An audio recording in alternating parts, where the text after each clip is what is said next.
Hello dears, ക്യാച്ചൂസ് വ്ലോഗിലേക്ക് എല്ലാവർക്കും സ്വാഗതം. എല്ലാവർക്കും സുഖമല്ലേ? നമ്മളിന്നിപ്പോൾ ഇവിടെ പുതിയൊരു വീഡിയോ അപ്ലോഡ് ചെയ്തിരിക്കുന്നത് കണമ്പ് കറി വെക്കുന്ന രീതിയാണ് കേട്ടോ. അപ്പോൾ ഇവിടെ നമ്മളിപ്പോൾ കാണിക്കുന്ന വീഡിയോ കണമ്പ് ക്ലീൻ ചെയ്യുന്നതാണ്. അപ്പോൾ ഫുൾ വീഡിയോ ആയിട്ട് വേണമെന്നുണ്ടെങ്കിൽ പറയുക. നമുക്ക് കണമ്പ് ചിലർക്കൊന്നും അറിയാൻ പറ്റില്ല കണമ്പ് എങ്ങനെയാണ് ക്ലീൻ ചെയ്യുന്നതെന്ന്. അപ്പോൾ അങ്ങനെയുള്ളവർക്ക് വേണ്ടിയിട്ട് ആ വീഡിയോ ഇട്ട് തരാം, കമൻറ്റ് ചെയ്താൽ മതി. ഇതിപ്പോൾ നമ്മൾ കണമ്പ് ക്ലീൻ ചെയ്തതിന് ശേഷം നമുക്ക് ആവശ്യമായ ഇഞ്ചി, സവാള, പച്ചമുളക്, തക്കാളി, വെളുത്തുള്ളി അവയൊക്കെ എടുത്ത് വെച്ചിട്ടുണ്ട്. അതിനുശേഷം ഒരു ചട്ടി വെച്ചിട്ട് നമ്മുടെ ഈ സവാളക്കൂട്ട്, വേപ്പില, പച്ചമുളക്, ഇഞ്ചി, വെളുത്തുള്ളി അവയിട്ട് നന്നായിട്ടൊന്ന് വഴറ്റിയെടുക്കണം. പെട്ടെന്ന് വഴടാൻ വേണ്ടിയിട്ട് നമുക്ക് ഉപ്പ് ചേർക്കുന്നതല്ല, അതെല്ലാവർക്കും അറിയാം, ജസ്റ്റ് ഒന്ന് പറഞ്ഞെന്ന് മാത്രമേ ഉള്ളൂ.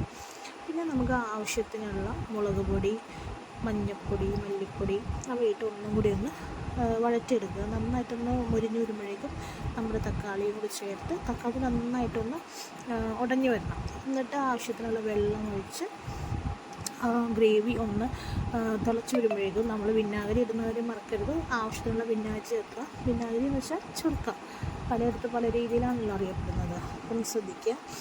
ചുരുക്ക ചേർത്ത് കൊടുക്കുക.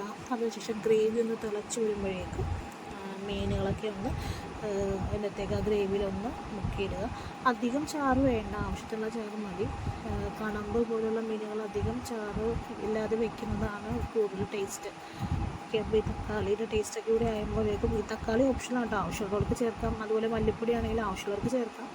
ഇതൊക്കെ ചേർത്താൽ കുറച്ചും കൂടി ടേസ്റ്റ് ആയിരിക്കും. വെച്ച് നോക്കും നിങ്ങൾ, കുറച്ചും കൂടി ടേസ്റ്റ് ആയിരിക്കും. ചിലവർക്ക് അറിയാൻ പറ്റും, എന്നാലും നമ്മൾ ജസ്റ്റ് പറഞ്ഞെന്ന് മാത്രമേ ഉള്ളൂ. ഓക്കെ. അപ്പോൾ ഇത് തിളച്ച് വരുമ്പോഴേക്കും അല്പസമയം ഒന്ന് മൂടി വെച്ച് ഒന്ന് തിളച്ച് വന്ന ചാറൊക്കെ ഒന്ന് കുറി വരുമ്പോൾ നമുക്ക് നല്ലൊരു ടേസ്റ്റ് ആയിരിക്കും. പിന്നെ ഇതിനകത്തോട്ട് നമുക്ക് തേങ്ങാപ്പാൽ വേണമെങ്കിൽ ആഡ് ചെയ്യാം കേട്ടോ, തലപ്പാൽ. തേങ്ങാപ്പാൽ ആഡ് ചെയ്താൽ ഒന്നും കൂടി ടേസ്റ്റ് കൂടും. അപ്പോൾ എല്ലാവരും വീഡിയോസ് വാച്ച് ചെയ്യുക. ഇഷ്ടപ്പെടുവാണെങ്കിൽ ലൈക്ക് ചെയ്യുക, ഷെയർ ചെയ്യുക, സബ്സ്ക്രൈബ് ചെയ്യുക. എന്തെങ്കിലും അഭിപ്രായങ്ങളുണ്ടെങ്കിൽ കമൻറ്റിൽ രേഖപ്പെടുത്തുക. നെക്സ്റ്റ് ടൈം നമ്മൾ അത് ക്ലിയർ ചെയ്തതായിരിക്കും. അപ്പോൾ എല്ലാവരും